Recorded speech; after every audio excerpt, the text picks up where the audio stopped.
കാണുകയും ചെയ്യുന്നത്. നമുക്ക് ജെയിൻ എസ് രാജു ഇന്ദിരയുടെ വീട്ടിൽ നിന്നുകൂടി നമുക്കൊപ്പം ചേരുന്നുണ്ട്. ജെയിൻ, എപ്പോഴാണ് സംസ്കാര ചടങ്ങ് തീരുമാനിച്ചിരിക്കുന്നത്?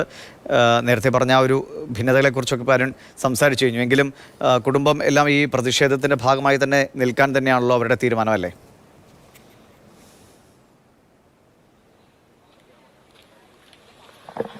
ദിവിഷ്, ഇപ്പോൾ സംസ്കാര ചടങ്ങുകൾ ആരംഭിച്ചിട്ടുണ്ട്. ഇപ്പോൾ ഈ സംസ്കാരവുമായി ബന്ധപ്പെട്ട കർമ്മങ്ങളാണ് പുരോഗമിക്കുന്നത്. നിരവധി ആളുകൾ ആ വീട്ടിലേക്ക് എത്തി അന്തിമോപചാരം അർപ്പിക്കുന്നുണ്ട്.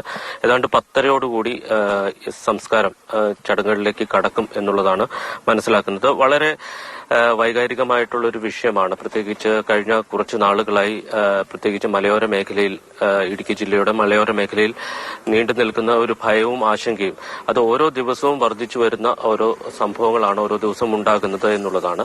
ഏറ്റവും ഒടുവിലത്തെ ഇരയാണ് ഇന്ദിര എന്ന് പറയുന്ന 78 വയസ്സ് പ്രായമുള്ള അമ്മ. ഞാനിപ്പോൾ നിൽക്കുന്ന ഈ ഭാഗത്തുകൂടിയാണ് ആന അങ്ങോട്ട് കയറിപ്പോയത്. ഇതിന് തൊട്ടപ്പുറത്ത് വെച്ചിട്ടാണ് അവർ കൊല്ലപ്പെടുന്നത്. ഇതിന് സമീപത്ത് തന്നെയാണ് അവരുടെ വീട്. എന്തായാലും ആ വിഷയവുമായി ബന്ധപ്പെട്ട് വലിയ പ്രതിഷേധങ്ങൾ ഉണ്ട്. ആ പ്രശ്നം എന്ന് പറയുന്നത് ഒരു രാഷ്ട്രീയ ഭേദമന്യേ എല്ലാവരെയും ബാധിക്കുന്ന ഒരു പ്രശ്നമാണ്. അതിൽ രാഷ്ട്രീയത്തിന്റെയോ മറ്റേതെങ്കിലും വ്യത്യാസങ്ങളോ അതിനകത്തില്ല. എല്ലാവരെയും ബാധിക്കുന്ന ഒരു പ്രശ്നമാണ്.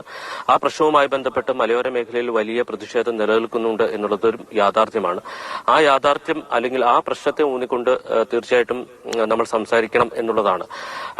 രണ്ട് അഭിപ്രായങ്ങൾ ഇതുമായി ബന്ധപ്പെട്ട് ഇന്നലെ ഉണ്ടായ പ്രതിഷേധങ്ങളുമായി ബന്ധപ്പെട്ട് ഉയർന്നു വന്നിട്ടുണ്ട്. അത് രണ്ട് വ്യക്തികളുടെ അഭിപ്രായങ്ങളാണ്. ആ കുടുംബവുമായി ബന്ധപ്പെട്ട് നമുക്ക് ആ അഭിപ്രായം മുഖവിലയ്ക്ക് എടുത്താൽ മതി. കാരണം അവർ ഇപ്പോഴും ഇന്നലെയും ഇന്നും അവരുടെ നിലപാടിൽ തന്നെയാണ് ഉറച്ചു നിൽക്കുന്നത്. ഇന്നലെ നമ്മൾ അവരോട് സംസാരിച്ചിരുന്നു.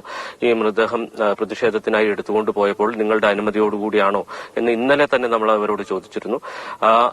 ഇന്ദിരയുടെ ഭർത്താവ് രാമകൃഷ്ണനും അതോടൊപ്പം തന്നെ അദ്ദേഹത്തിന്റെ കുടുംബവും അവകാശപ്പെടുന്നത് തങ്ങളുടെ സമ്മതത്തോടു കൂടിയാണ്. നാട്ടുകാർക്ക് ഇത്തരമൊരു സംഭവം, അതായത് ഇത്തരത്തിൽ വന്യജീവി ആക്രമണം ഈ മേഖലയിൽ ഉണ്ടാകാതിരിക്കാനുള്ള നടപടി സ്വീകരിക്കണം എന്ന ഒരു ഇന്റൻഷൻ അല്ലെങ്കിൽ ആ ലക്ഷ്യത്തോടു കൂടിയാണ് അത്തരമൊരു പ്രതിഷേധം ഉണ്ടാകുന്നത്. അതിന് അവരുടെ സമ്മതമുണ്ടായിരുന്നു എന്നുള്ളതാണ് അവർ പറയുന്നത്.